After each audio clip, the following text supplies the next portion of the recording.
Soy el padre Enrique Bayomata, misionero comuniano.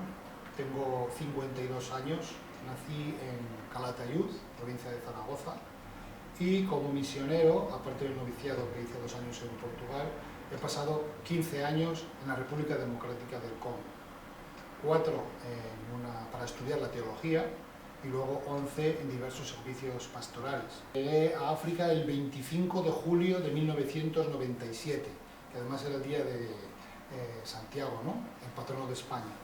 Y lo recuerdo muy bien porque viajé con un compañero, un español que trabajaba allá en Congo, y tenía 31 años y era la primera vez en mi vida que viajaba en avión con 31 años. Hoy en día los jóvenes, a los muy jóvenes ya hacen viajes aquí y allí, pero para mí era la primera vez. Claro, no se puede olvidar a 31 años un primer viaje en avión. Y recuerdo muy bien que llegamos ahí a África cuando se abrió la puerta del avión y salí, ese calor húmedo que no había sentido nunca, pues una sensación como nueva. Y curiosamente también recuerdo que, no para recibirme a mí, por supuesto, pero en aquel momento había un nuncio apostólico español en Kinshasa y estaba allí en el aeropuerto. Y lo conocía Javier Sagasti, que era el comuniano español que me acompañaba, y lo saludamos allí personalmente. Así que dije, fíjate que llego aquí a África y el nuncio apostólico está en el aeropuerto, aunque realmente eran otros motivos, ¿no?, los que le llevaron a ir al aeropuerto, no recibirme a mí ni muchísimo menos.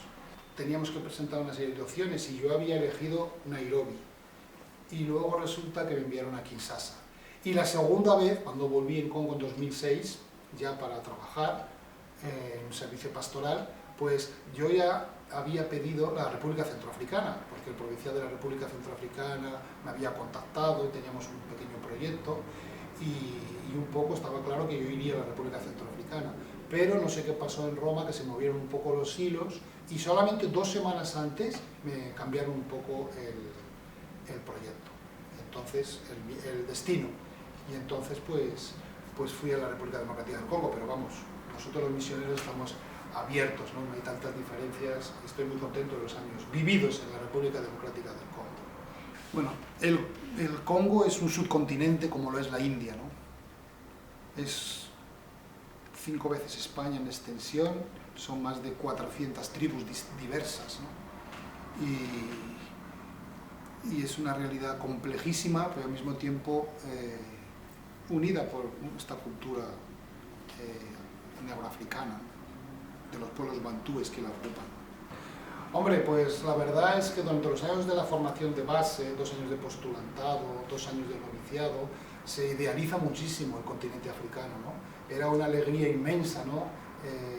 Vemos tantos vídeos, escuchamos tantos testimonios misioneros, tantas aventuras, tantas fotografías, que al final pues se va con una gran ilusión a descubrir por sí mismo, ¿no?, esta realidad. Y bueno, la imagen que tenía pues es una imagen muy positiva de África, y la sigo teniendo todavía, ¿no?, de un continente pues alegre, un continente donde existe una gran solidaridad, donde existe pues un amor a la vida, ¿no?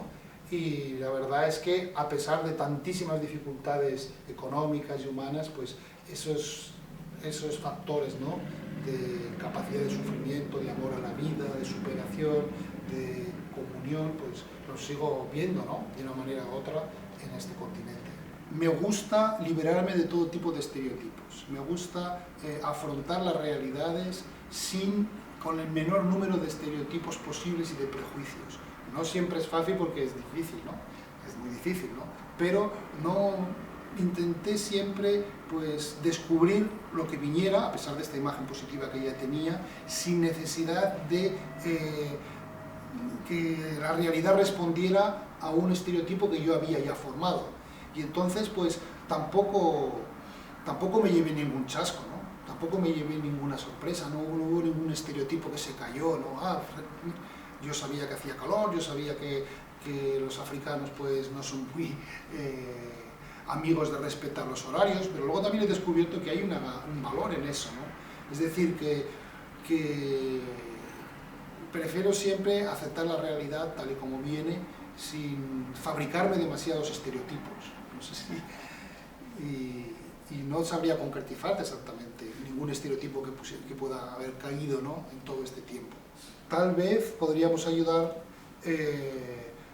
sin centrarse siempre y de manera continua en los aspectos negativos, ¿no?, que ocurren en África, porque claro, las noticias que recibimos aquí de África ahora son fundamentalmente sobre el problema de la inmigración, sobre los problemas de guerras, sobre los problemas de inestabilidad política, y todo eso va creando una especie de imagen negativa del continente africano, que tantas veces, incluso a través de la revista Mundo Negro y de otros medios, pues se ha denunciado, ¿no? Es decir, es mirar un poco más en profundidad, ¿no?, las cosas y por qué de todas estas circunstancias, el porqué de la inmigración, el porqué de la crisis democrática en África, y tratar de enfocar también muchos otros aspectos muy positivos, ¿no?, que vive el continente, ¿no?, para que no sean solamente los aspectos negativos los que prevalezcan. Yo recuerdo cuando estaba en Italia estos últimos meses que leí una encuesta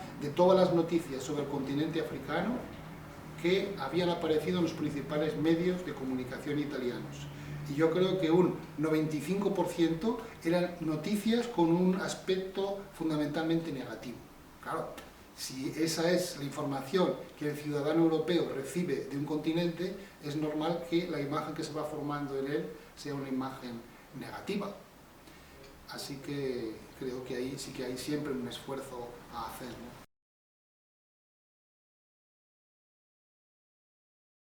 Estamos hablando del año 97, 2001, los 4 primeros años que pasé en Kinshasa, en el Congo, fue un tiempo de formación.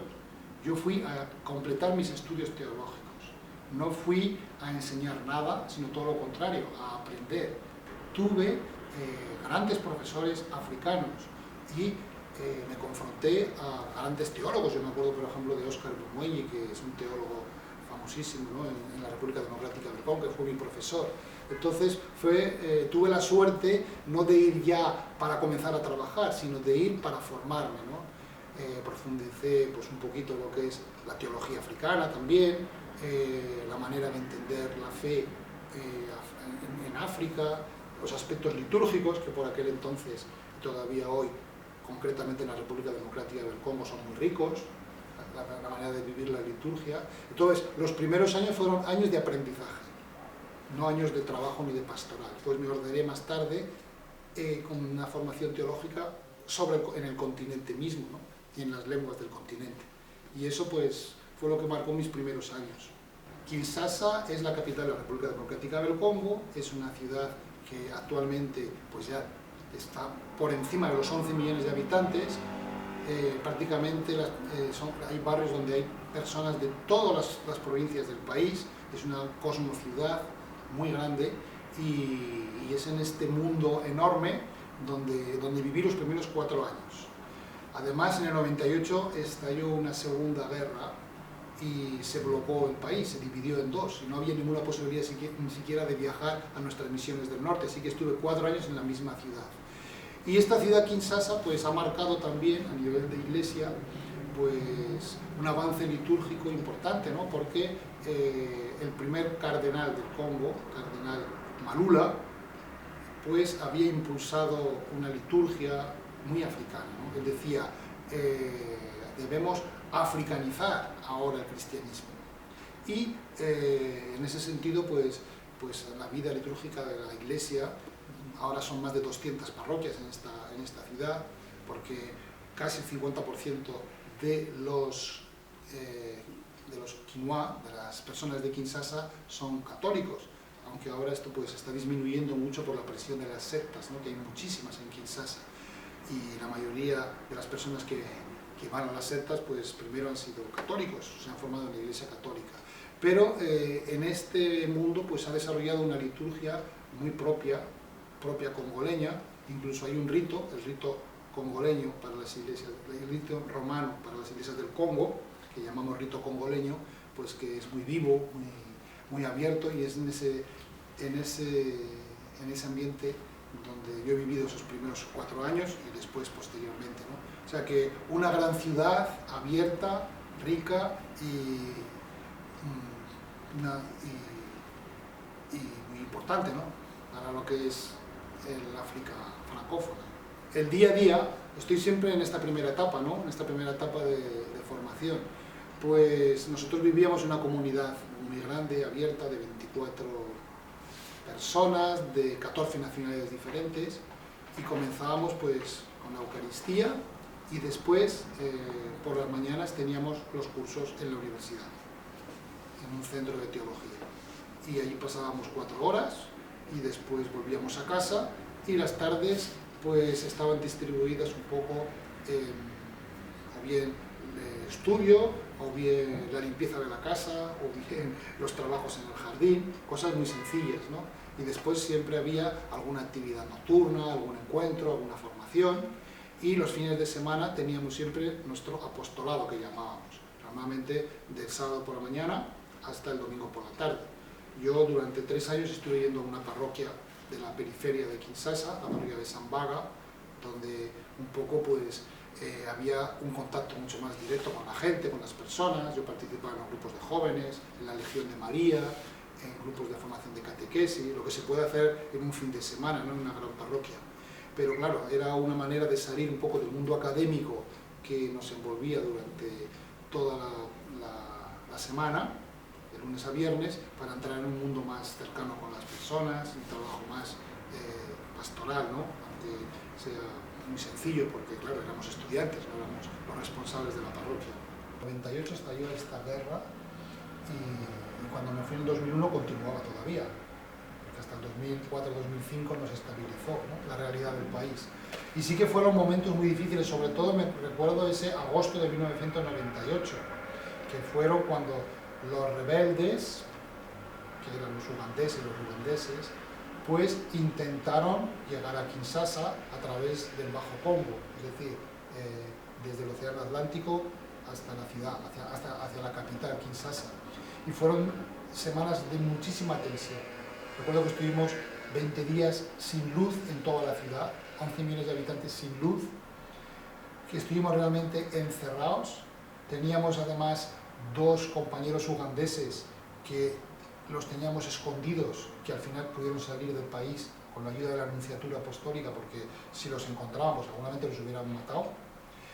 Recuerdo cuando los rebeldes consiguieron entrar en Kinshasa, y hubo 4 días de guerra, ¿no? Llegaron los helicópteros de Angola, empezaron a bombardear barrios, entraron por el aeropuerto, y ese día pues yo he visto cadáveres en las calles, y eso pues quemados, vivos, ¿no? Y eso realmente marca muchísimo. Incluso recuerdo que íbamos en el coche un padre y yo, que volvíamos a casa, y nos pararon un control policial, hicieron sacar al padre para que fuera andando, yo conducía el vehículo, y recuerdo que me hacía el pie del acelerador, así no podía ni avanzar, de la tensión enorme que generaba. Luego me sacaron fuera del vehículo, me hicieron abrir todas las puertas, y un soldado me dijo: como seas francés te mato aquí mismo. Y dije: no, no soy francés, soy español. Porque en ese momento, pues no sé por qué, había una rabia enorme contra los franceses, ¿no?, que los hacían responsables, ¿no?, de la situación. Y esos, pues la verdad, son momentos de muchísima tensión, ¿no? Parece como que todo se desaparece, ¿no? Pero bueno, nosotros optamos por quedarnos ahí con la gente, porque sabíamos que los rebeldes llegaban, y teníamos ocasión de salir de la ciudad, pero decidimos quedarnos, ¿no? ¿Dónde vamos a ir, no? De hecho, pues la gente lo valoró mucho, ¿no? Decía: ah, vosotros sí que sois realmente congoleños como nosotros, os habéis quedado, porque algunas semanas antes de que llegaran los rebeldes, pues muchísimos extranjeros abandonaron la ciudad.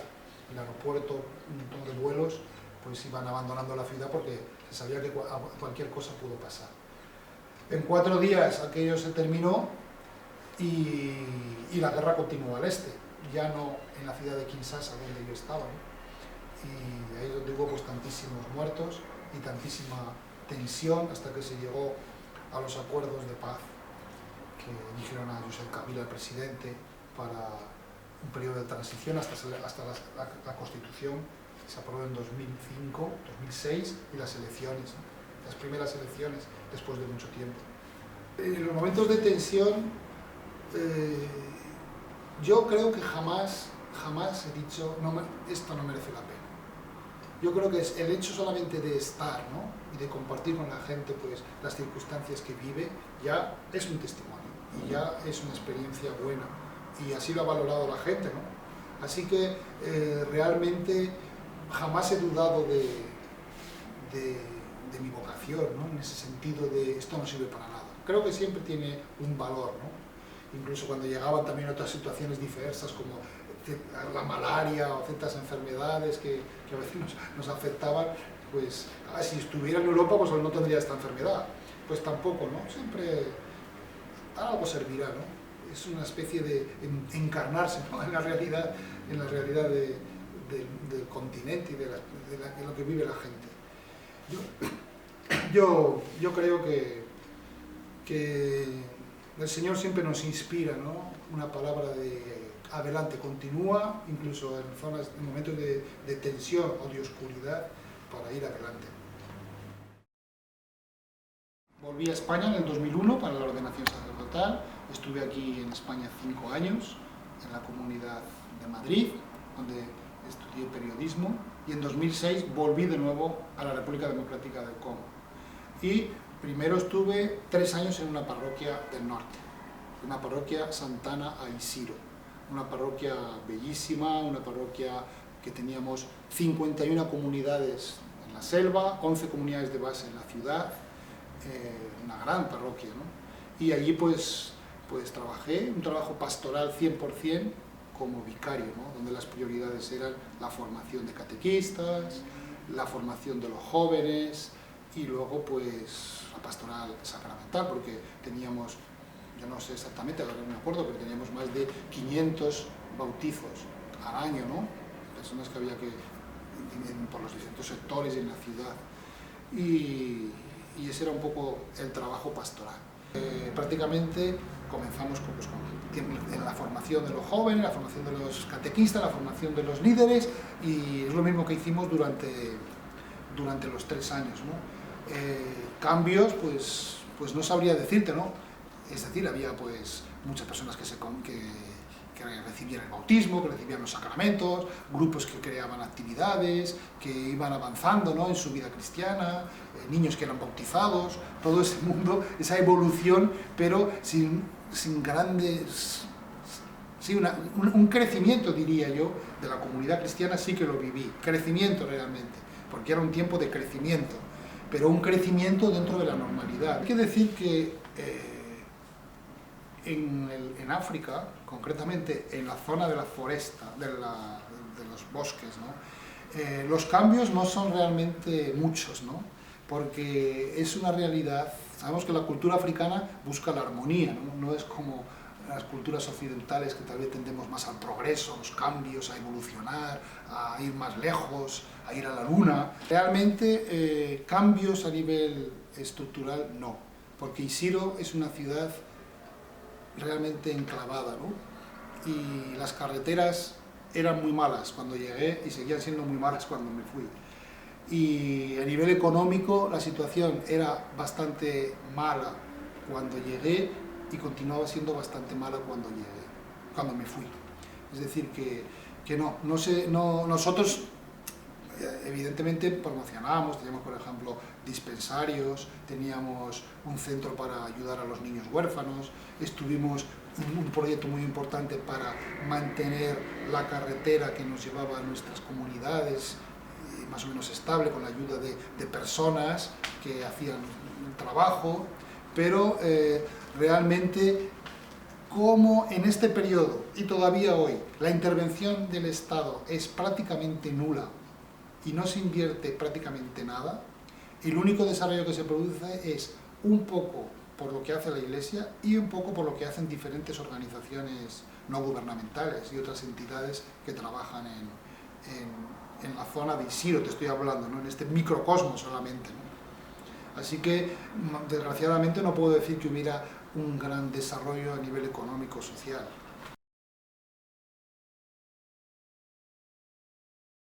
Yo llegué en el año 2010, ya un poco, ya estaba más o menos la situación tranquila después de 2 años de guerra, ya estaba el presidente Kabila, se prepararon las elecciones de 2011 que ganó el actual presidente, Joseph Kabila, y sí que al principio parecía que la democracia crecía, por ejemplo, ¿no? Y luego, pues más tarde, ya con las elecciones, no, precisamente fueron las elecciones de 2011 que fueron contestadas, ¿no? Porque ya en 2006 Kabila había ganado las elecciones y sí que hubo una cierta evolución. Y estas elecciones de 2011 pues ya que empezaron a crear una cierta incertidumbre, inestabilidad política, porque fueron muy contestadas, incluso por el cardenal, ¿no? Monseñor Mosengo, actual cardenal todavía de Kinshasa, y eso ya creó pues una cierta inestabilidad política. Después estaban los grupos rebeldes que continuaban siempre a crear problemas, incertidumbre en el este del país y una situación de mucha inestabilidad. Yo sí que he vivido realmente un periodo en el que el deterioro económico de la población pues lo he visto crecer, ¿no? Las cosas estaban peor, a pesar de unas cuantas carreteras en Kinshasa asfaltadas de más, que también han evolucionado en la ciudad, ¿no? Y luego también he visto algo a nivel de la población, en los años que estuve en 1997 al 2001 en Kinshasa, pues la ciudad era mucho más tranquila y acogedora. Y estos años, ya 2010 a 2017, pues sí que tengo que decir que se respiraba un ambiente de más tensión, de más violencia, incluso de problemas de seguridad. Nosotros los misioneros nunca hemos tenido problemas en Kinshasa, ¿no? Pero estos últimos años pues sí que ya pues problemas con la policía, te arrestaban, te pedían dinero, una cierta tensión, ¿no? Una cierta dificultad. En esto sí que se ha perdido un poco, que yo he sentido que hemos ido un poco hacia atrás en la realidad de Kinshasa. Y todo está en relación con la inestabilidad política que se mantiene todavía y con la inseguridad económica, que es realmente el gran problema de los congoleños hoy, ¿no? Sobrevivir prácticamente en una situación de penuria, ¿no? Y de paro generalizado de la población, con poca industria, donde prácticamente el comercio es el único medio, ¿no? De conseguir medios, ¿no? También, pues, una clase política privilegiada que vive muy bien y una enorme masa de población que vive muy pobremente. Es decir, los contrastes entre ricos y pobres son muchísimo más marcados en África que en otros o en Kinshasa, en otros lugares de África, que en otros continentes o otras realidades. Y bueno, esto crea un clima de cierta inestabilidad y sí, no era la misma alegría, ¿no? Que yo había vivido, la misma seguridad y relación con las personas que yo había vivido del 97 al 2001. Aunque continuaba a haber esta capacidad de diálogo y de acogida de tantísimos cristianos, ¿no? Sobre todo en ambientes católicos que yo frecuentaba, en los grupos que yo animaba. Después, en 2009, dejé la parroquia, 2010 ya casi, y volví a Kinshasa con una nueva perspectiva, la gran ciudad de nuevo, para trabajar en un centro de animación misionera. Centro de animación misionera que se llama Afrique Espoir. Tenemos una revista, tenemos una editorial, tenemos la producción de programas de radio y de televisión, y luego también una actividad muy importante, que es la que lleva más tiempo, que es el acompañar los grupos misioneros. Yo acompañaba el grupo que se llama Cenáculos de Oración Misionera, que había 27 grupos en la ciudad, y los laicos misioneros combonianos, que había 6 grupos también, y que son combonianos, pero que viven la misión como laicos. Y un poco este trabajo continuo de difusión, de redacción, de producción de programas, de animación de grupos, es donde he trabajado los últimos 7 años, antes de dejar el Congo en 2017. Con respecto al trabajo en Afrique Espoir, nosotros pues tenemos una revista que no solamente se produce para el Congo, sino también para otros países del África francófona, donde los misioneros comunitarios estamos presentes: Benín, Togo, la República Centroafricana y Chad.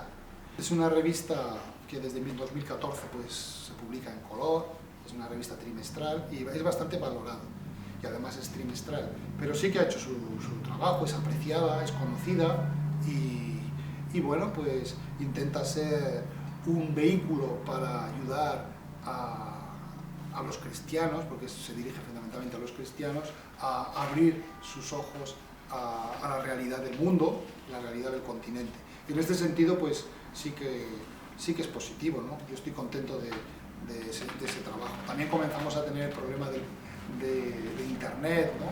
Que llega también a África y el papel ya empieza a perder un poco de peso, por eso pues hemos comenzado también a trabajar un poco en la web.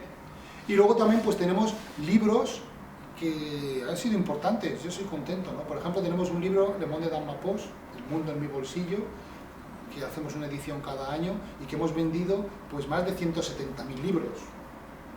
Y es un libro escolar para abrir un poco la mentalidad de los niños a la realidad del mundo. Y otros libros de formación cristiana, ¿no? Testimonios como Almarite, como el propio Cardenal Malula, como Monseñor Musiliwa, como Bacanza, de testigos cristianos de la fe que ayudan, ¿no?, a la formación cristiana.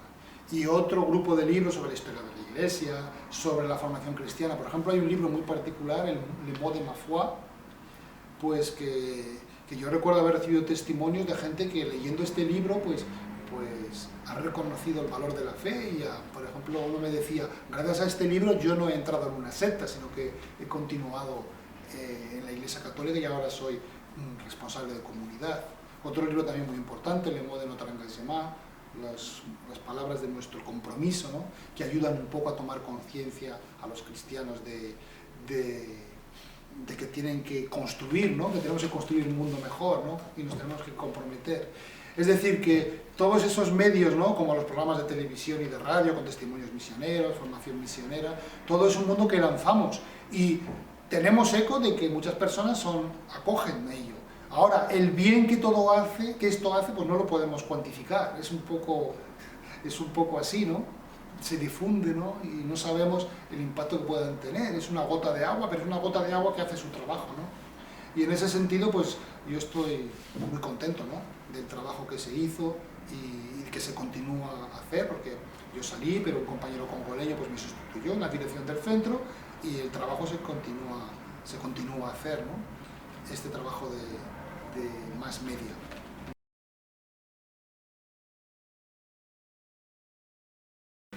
Sí, bueno, de esto es que hay un África o hay muchas Áfricas. Yo de esto he discutido con compañeros, incluso comunianos africanos, ¿no? Evidentemente está el África árabe del norte, que es diversísima del África negra, ¿no?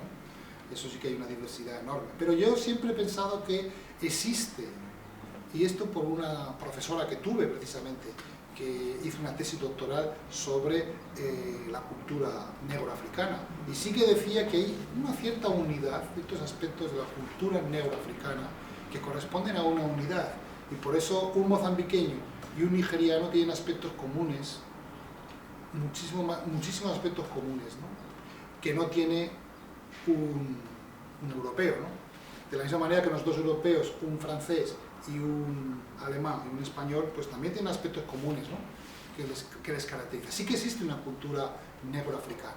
Es una cultura donde, sobre todo, es la armonía, ¿no?, lo que prima. No tanto el progreso o el desarrollo, ¿no?, sino una armonía. Cuando uno crece demasiado, pues se va allí para que ayude a los otros, no se le deja crecer solo, para que se cree una cierta armonía. Esto puede ser positivo y negativo a la vez, ¿no? Es una cultura donde existe realmente la comunión y la ayuda mutua, la solidaridad, y donde uno es persona en una comunidad, en un grupo, y donde los niños no pertenecen solo a una pareja, sino que pertenecen al grupo, ¿no? Yo me acuerdo que una vez le dije a una señora en Isidro, me lleva a tu hijo que me va a guiar a una capilla que no sé cómo se llega. Y dice, no es mío, es tuyo también, me dijo la señora, ¿no? Es decir, que compartir, ¿no? Ahí está esta comunión. Es una cultura que sabe de lo que es la capacidad de sufrimiento, ¿no? Y que hay una visión positiva de la vida, una fuerza de la vida que es innegable, ¿no?, porque tú lo ves, ¿no?, de personas que están viviendo situaciones de enfermedad, situaciones de una economía muy baja, pues se ríen y si encuentran alguna cosa que les interesa, pues saben estar contentos, ¿no? Es una cultura, decimos que no hay tantas depresiones ni suicidios como hay en otras. Y yo creo que todo eso, aunque sea muy general, sí que es un poco África. Lo cual tiene muchos aspectos positivos y luego pues también tiene algunos aspectos negativos, claro, porque el hecho de ser el desarrollo individual, ¿no? Y la búsqueda del progreso pues no son demasiado apreciados, ¿no? Y eso hace que a lo mejor que sea una cultura que tecnológicamente pues depende mucho del exterior, por ejemplo, porque no hay este interés por la búsqueda o por el progreso, ¿no? Sino más bien por la armonía, creo yo. Pero bueno, todo esto es discutible, ¿no? Estamos en el mundo de las generalizaciones, ¿no? Tenemos una formación africana muy condicionada por los medios de comunicación o muy idealizada también por otros medios. Y la realidad un poco de África, pues puede que se nos escape un poquito, ¿no?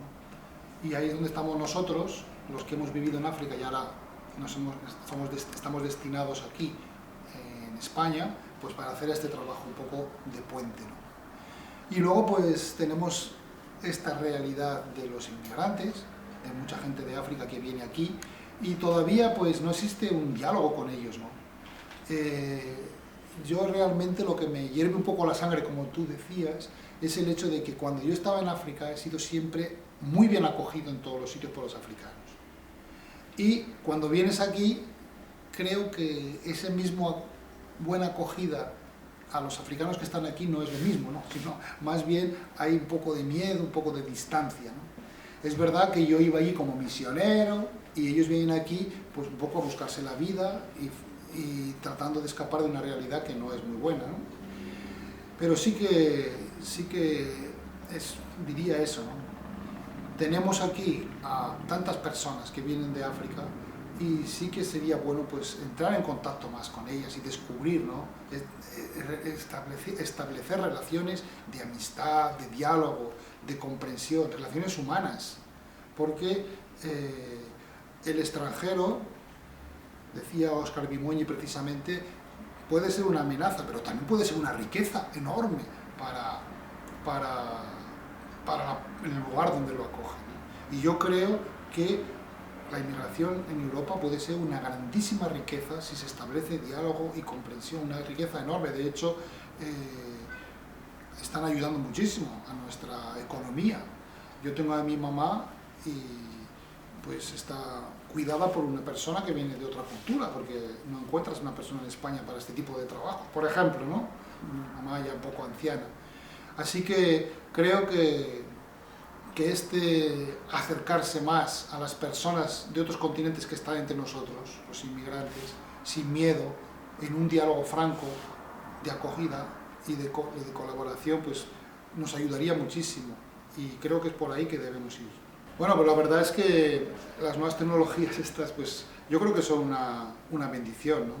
Bien empleadas, acercan, ¿no? Acercan. Otra cosa es ser dependiente, ¿no? Y estar ahí todo el día metido. Yo me apaño muy bien, porque gracias a las nuevas tecnologías, por ejemplo, por Skype, hablaba todas las semanas con mi madre desde Kinshasa, gratis. Recibíamos información de todas las partes de las comunidades del interior del Congo y se hacía posible la elaboración de nuestra revista, con las informaciones que nos llegaban de aquí y de allí, incluso enviarla fácilmente a Togo para imprimir otra parte de ejemplares. Es decir, que las nuevas tecnologías en África, donde yo estaba, pues nos han ayudado muchísimo, incluso a los africanos, ¿no? Que han pasado, como dicen, directamente del tantán al teléfono celular. Y los africanos esto lo han cogido enseguida, ¿no? Creo que en Kinshasa decían que hay más teléfonos que personas, porque todos tienen 2 o 3, con diferentes compañías, y ya saben, pues si llamo a Vodacom, pues tengo que utilizar este, si llamo a esta hora, tengo aquí una oferta, aprovechan todo, y por eso tienen siempre 2 o 3 números, cada uno, para relacionarse de la manera más económica. Así que son siempre bienvenidas, ¿no? Yo trato de utilizarlas mucho y bien, ¿no? Por ejemplo, el teléfono, cuando estaba en Kinshasa lo llevaba siempre conmigo, pero ahora que estoy aquí, pues lo dejo en la habitación y solamente lo utilizo pues cuando salgo, sin obsesionarme, ¿no? La capacidad de acoger, ¿no? Yo me acuerdo cuando iba a las capillas que la mejor casa que había era para mí, la mejor cama, todo. Incluso las personas dormían 2 o 3 días en el suelo para que yo ocupara su cama. Eso no cuando lo hacemos nosotros aquí en Europa. La capacidad de la acogida, la solidaridad. El hecho, la vida en Kinshasa, por ejemplo, es posible gracias a esta solidaridad familiar, de grupos, de redes que se crean, porque si no, pues es muy difícil, ¿no? Cuando uno está realmente tocado por una crisis o por un problema, sin la solidaridad del grupo que lo acoge, pues no podría a lo mejor ir adelante, ¿no? Y luego, pues, una visión del tiempo que no es tan agobiante, ¿no? Pues mucho más tranquilo, mucho más sereno. Así que valores, pues se aprenden muchísimos, ¿no? En este continente. Yo me quedaría con esta capacidad de ser optimista hacia el futuro, ¿no? Por ejemplo. Y esto es una cosa que he visto tantas veces, ¿no? Delante de situaciones que parecían sin salida, guardar esta esperanza, bueno, todo cambiará, ça ira mieux, ¿no? Aquello ya era mejor, ya mejorará, siempre guardando esta esperanza de vivir el momento presente con la esperanza de que el futuro será siempre mejor, siempre más positivo, ¿no? Esta fuerza, ¿no?, que está en el interior de nosotros. Yo creo que me quedo con esta, ¿no? Porque la situación que, por ejemplo, han vivido el Congo, de inestabilidad, de pérdida económica, de sufrimiento, pues aún así tú ves que la esperanza y la fuerza de las personas se mantiene intacta, ¿no? Se mantiene intacta, y esta abertura, ¿no?, a un futuro mejor existe siempre. Yo quiero también vivir esa realidad también aquí, ahora que estoy destinado en España. Con el sonido del gudu-gudu. El gudu-gudu es un instrumento musical que utilizaba en las capillas donde iba a visitar. Es un tronco de madera hueco y le daban golpes así con 2 palos. Y era una manera de comunicarse, ¿no? Cuando llegaba a una parroquia, tenían el gudu-gudu, lo sacaban y comenzaban a hacer esta comunicación que se escucha en la selva, ¿no? 2 o 3 kilómetros a la redonda, diciendo: el Padre ha llegado, venid todos, el Padre está aquí ya, el Padre está aquí ya. Y entonces esto lo oían a 2 o 3 kilómetros a la redonda, y poco a poco la gente iba viniendo a la capilla donde celebramos la Eucaristía y el encuentro de la comunidad. Bueno, pues la comida, no tengo que decir el fufú y pundú, ¿no? Eso es lo que comíamos tan a menudo, ¿no? Fufú, que es la pasta de manioca, ¿no? La harina de manioca, que se come en muchos países de África, concretamente en Congo, y el pundú son las hojas de manioca cocinadas con aceite de palma, y las 2 cosas juntas pues es el sabor que muchas veces pues hemos comido, ¿no? A veces 2 o 3 veces por semana en algunos lugares.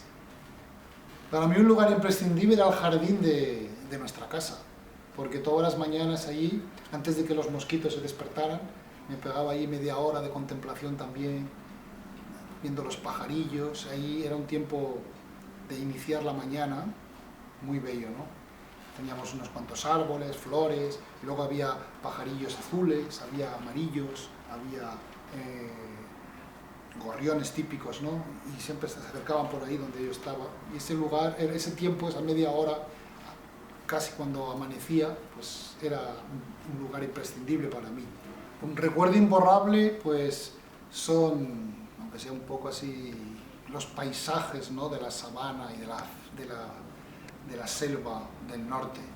Normalmente en la selva vas siempre entre los árboles, por debajo, ahí solo ves árboles y árboles y árboles, pero hay algunos lugares donde hay alguna montaña y puedes ver un paisaje general, ¿no?, de todo lo que es la selva y la sabana, y aquello era maravilloso, ¿no? Había concretamente una capilla donde iba, que siempre me paraba en un punto y me quedaba allí pues 10-15 minutos para contemplar, ¿no?, la inmensidad de aquel paisaje bellísimo de la selva africana. Bueno, si muchas personas me han marcado, ¿no? Podría comenzar, bueno, el típico, ¿no?, el africano más internacional, Nelson Mandela. 27 años de cárcel, sale de la cárcel capacidad de perdón, de integración, de construir juntos. Eso será un ejemplo para siempre, ¿no? Alguien capaz de romper el círculo de la violencia para construir una sociedad más justa y más nueva y más fraterna. Me ha marcado muchísimo. Después, la suerte que tuve de tener como profesor, lo he dicho ya antes también, al teólogo Óscar Vimuñi, que me ha enseñado mucho lo que es una auténtica inculturación del Evangelio, ¿no? De cómo el Evangelio debe ser aplicado por los propios africanos y vivido a su manera, ¿no? Mientras sea cualquier cosa que viene del exterior y no se produzca esta inculturación por los propios africanos, pues será siempre una religión extranjera. Y de esos trabajos pues se ha avanzado, ¿no? Luego pues también me acuerdo ahora de Pierre Mulopo, ¿no? Este ya es más anónimo, es uno de los responsables que trabajaba conmigo, ¿no? Qué persona, ¿no? Una persona que se daba totalmente por el bien de los grupos. Daba igual desplazarse en la ciudad, pasar noches sin dormir para acompañar a una familia que había perdido un ser querido, para organizar las reuniones y de manera muy desinteresada, ¿eh? Pues son personas que realmente tenían una fe enorme, ¿no? que nos exigían a nosotros misioneros, ¿no? Que les acompañábamos como capellán, ¿no? de hacer como él, ¿no? Óscar Vimuñi, Simon-Pierre Mulopo. Luego pues también recuerdo una señora que vino a nuestra casa, yo pensaba que venía para pedir dinero y la recibí así un poco frío. ¿Qué quiere usted, señora? Y me sacó, no me recuerdo exactamente, $40 y dijo, esto es para ustedes.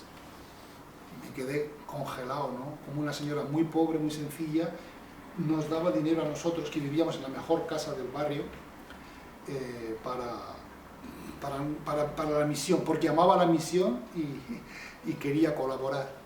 Y luego pues de estas personas anónimas, ¿no? De estas personas que he encontrado tantas, ¿no? En el sufrimiento y en la alegría pues siempre me han marcado mucho, ¿no? De personas que han afrontado situaciones de enfermedad gravísima, que en muchos casos ha conducido a la muerte con mucha serenidad y con una fe inquebrantable, pues también te marca, ¿no? en la vida. De profesores de nuestras escuelas que por $100 al mes se daban completamente a los alumnos y que trabajaban casi sin haber comido nada, toda una jornada. Pues son personas que van construyendo y van haciendo posible la realidad social avance, ¿no? y todo vaya adelante.